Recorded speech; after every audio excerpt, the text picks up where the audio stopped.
The Eagles have basically won day one of free agency because they signed the sexiest name, whose name isn't Kirk Cousins, and there's a lot of people heaping praise for the Saquon Barkley signing to the Philadelphia Eagles, and we'll get into all of it in just a second. The details of his deal is 3 years, $37 million. That could be worth up to $46 million and includes $26 million fully guaranteed at signing. Barkley beats the franchise tag this year. Last year played on it. Had a so-so year last year with the Giants, and the Philadelphia Eagles decided, although the market for running back seems to be down, what we need to do is go get Saquon Barkley. And I hate this move for the Philadelphia Eagles. I absolutely hate it. In which a team that had holes everywhere in their secondary is probably going to lose Hassan Reddick, might even lose their other pass rusher in Josh Sweat. They decide to pour loads of money into the running back market. Guys, I know Saquon Barkley is a fun name, but he's more name than he has been production over the last couple of years. Over the past few seasons, over the last 4 seasons, Saquon Barkley has had 1 year in which he rushed over 1,000 yards. Saquon Barkley has had 2 in the last 5 years in which in 2019 when he registered 1,000 yards, he barely did it by 3 yards. Saquon Barkley's best year in the pros was his rookie season when he had 1,300 yards rushing, 5 yards a carry, 720 yards receiving, I guess I should say, with 91 receptions. His best year wasn't even last season with Brian Daboll and Daniel Jones and company. It just wasn't. His best year was his rookie year, and we still talk about Saquon Barkley like he's in the Christian McCaffrey echelon of running backs, and he's just simply not there. I don't understand. This is pardon my Steve Keim references, but this is just a Steve Keim Arizona Cardinals win the offseason news headlines.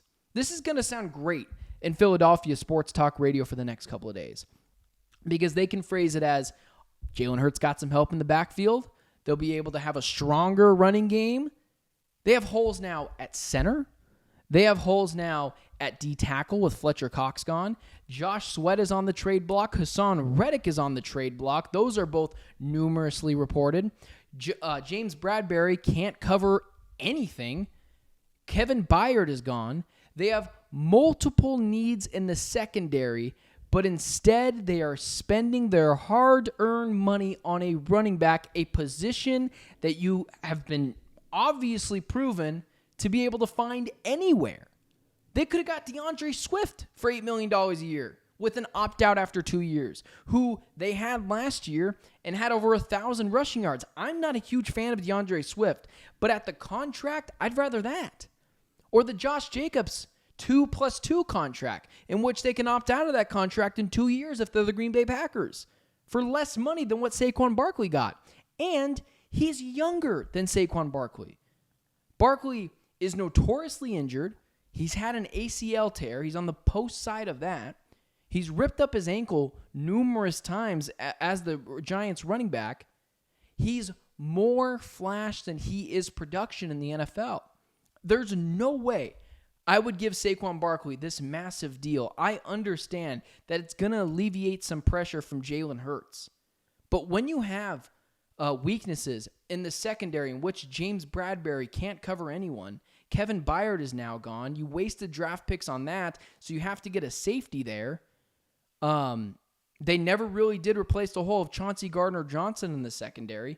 Josh Sweat could be gone. Hassan Reddick could be gone. Jason Kelsey's already gone. Fletcher Cox is gone, and you're allocating resources to the running back position? That, call me crazy, doesn't make any sense.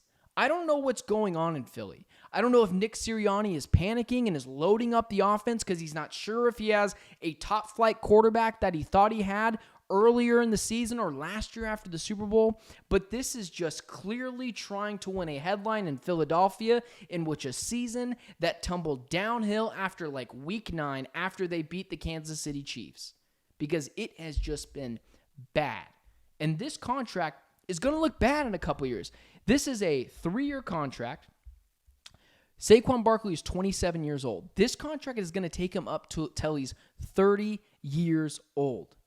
He's on the opposite side of a torn ACL, and his best season was his rookie year in which he had 2,000 all-purpose yards. He didn't even sniff that 2 seasons ago when it was at 1,600 yards. And he's had 1,000-yard season in the last 4 years rushing the football. And if you go back 5 years when he had a 1,000 rushing yard season, it was only 1,003 yards. It wasn't anything crazy. Saquon Barkley was awesome at Penn State. He's a home run hitter, but he's more flash than production. He's not Christian McCaffrey. He's never been a top 4 running back in the NFL. He just hasn't been statistically. He's not one of those guys. So when I see a team in the Philadelphia Eagles allocating resources to a running back position where they have numerous other needs, I think it's a boneheaded mistake, and I don't know what the Philadelphia Eagles are doing. It doesn't make sense, especially when you can draft 85% of Saquon Barkley in the 3rd round. It's what all the smart teams are doing. If you really wanted to help Jalen Hurts out with that, you should have allocated the money somewhere else and used the draft to get a running back, because this ain't it.